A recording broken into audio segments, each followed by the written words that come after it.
5 részes podcast sorozat 5. és egyben ugye záró része.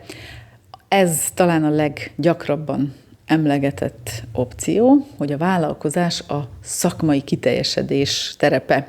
Tehát, hogy azért vállalja valaki a vállalkozói formát, vagy azért választja, mert ebben a formában tud a leginkább szakmailag kiteljesedni.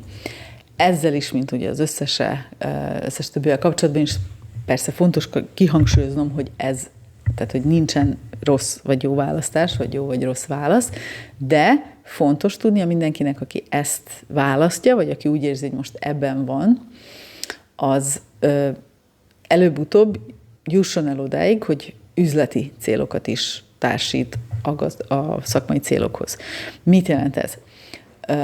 Nagyon sok emberben nem is különül el ez a kettő, tehát hogy a szakmai szó hallatára az üzletire gondolnak, holott ez nem ugyanaz, tehát a szakmai terület az, ami a tevékenységünk területe, az üzleti pedig ugye a vállalkozásunk területe. Tehát mondok egy példát, hogyha én legyen egy olyan példa, ami ugye nem feltétlenül, mint vállalkozóként gondolunk ezekre a szakmákra, tehát mondjuk egy fogorvosnak a szakmai döntései, azok a döntések, hogy mit tudom én, nem vállalok fogszabályzókat, igaz, hogy üzletileg ez egy jó döntés lenne, de szakmailag érzem, hogy ez nem az én terepem, nem ebben vagyok jó, vagy egész egyszerűen nem kihívás, nekem nem érzem ezt olyan nagyon nagy megoldandó problémának, hogy én kellene, hogy ezzel foglalkozzak.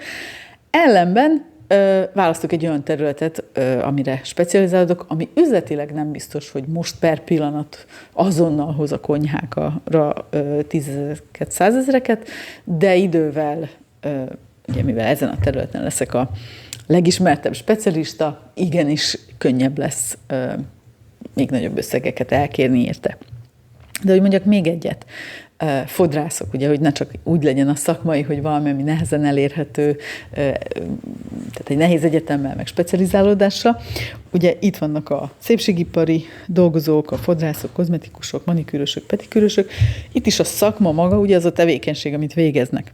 Az üzleti döntések pedig nem mindig egyeznek első körben a szakmai döntésekkel. Tehát lesznek olyan üzleti döntések, például az, hogy saját üzletembe szeretnék költözni, amik elsőre ugye ilyen nem jó tálást váltanak ki a környezetünkből, de hát, hogy még nincs is ügyfélköröd, nincs is vendégköröd kialakítva, miért akarsz már önállósodni? Hát lehet, hogy azért, mert tudom, hogy csak úgy tudom azt az vendégkört kibővíteni, kialakítani, ami nekem, hozzám passzol, hogyha már az elején önálló vagyok.